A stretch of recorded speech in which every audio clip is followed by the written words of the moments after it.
लोकसभा चुनाव को लेकर सभी दलों में सरगर्मियां तेज हो गई हैं। लोकसभा चुनाव की तैयारी को लेकर विधायक सरिता आर्य और विधानसभा प्रभारी प्रदीप जनोटी ने नैनीताल में विधानसभा कार्यालय का उद्घाटन किया।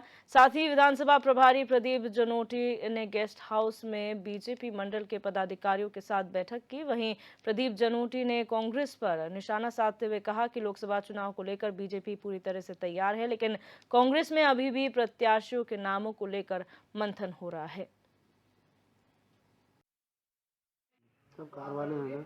विपक्ष का तो अभी चेहरा ही सामने नहीं आया है। आज तो ऐसी स्थिति है कि हम तो बल्कि मजाक कर रहे थे कि भाई कहीं निर्विरोधी ना हो जाए हमारा इस बार का चुनाव। तो यहाँ तो कोई चुनाव लड़ने से डर रहे हैं विपक्ष की बैठकें और हमारी बैठकों में जमीन आसमान का फर्क है।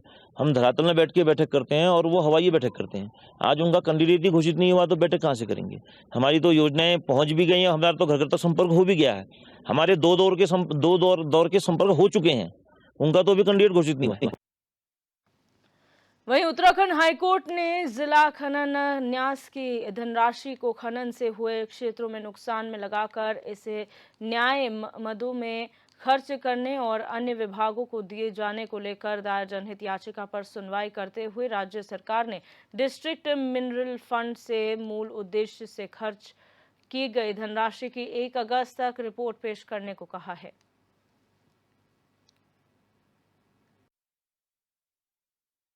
मैं बागेश्वर में जो जिला खनन न्यास की धनराशि है जिसका उद्देश्य माइनिंग अफेक्टेड एरियाज़ में डेवलपमेंट वर्क और वहाँ पर जो माइनिंग से नुकसान होता है उसकी भरपाई के लिए होता है, उस धनराशि को कई अन्य मदों में जिले में खर्च किया गया है जिसकी अनुमति नहीं है, जैसे कि जिलाधिकारी कार्यालय के रिनोवेशन और कई वाहन परचेज और अन्य विभागों को फंड डाइवर्ट किया गया है। केंद्र सरकार के द्वारा ये नियम है कि इन फंड को और किसी पर्पज के लिए डाइवर्ट नहीं किया जा सकता, सिर्फ माइनिंग के जो दुष्प्रभाव हैं उन्हीं को दूर करने के लिए किया जा सकता है।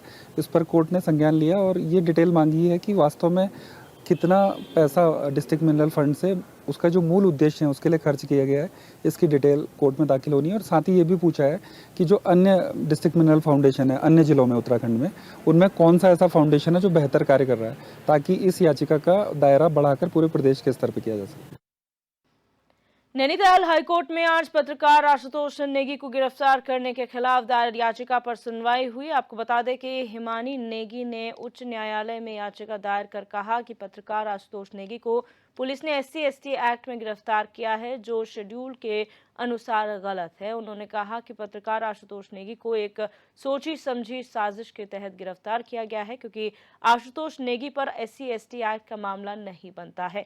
साथ ही हिमानी नेगी ने मामले की जांच किसी स्वतंत्र एजेंसी से कराए जाने की मांग की है। मामला यह है कि आशुतोष नेगी जो एक पत्रकार हैं, जिनके ऊपर जो है SC/ST का एक मामला लगा के उनको अरेस्ट किया गया, और उसी बीच में एक अन्य FIR के द्वारा उनके ऊपर जो है कतिपय की पुलिस के कार्य में अवरोध करने के संबंध में एक FIR दर्ज की गई। तो इस घटनाक्रम को लेके एक यहाँ पे रिट याचिका दायर की गई है। रिट याचिका में बिंदु उठाया गया है कि जो SC/ST इवन जो शेड्यूल है उसमें SC/ST का मामला नहीं बनता है, उसके बावजूद भी पुलिस ने व्यंजनपुर में FIR दर्ज की है उसका, और उसको अपना कलर देने के लिए एक दूसरी FIR जो दर्ज की गई है वो भी एक दुर्भावनापूर्ण रूप से दर्ज की है, उसको निरस्त किया जाए और किसी इंडिपेंडेंट एजेंसी से इंक्वायरी कराई जाए। और कल जो है, क्योंकि सरकारी वकील द्वारा जो है 1 दिन का समय मांगा गया था, तो कल बाकी मामले की कल सुनवाई हुई।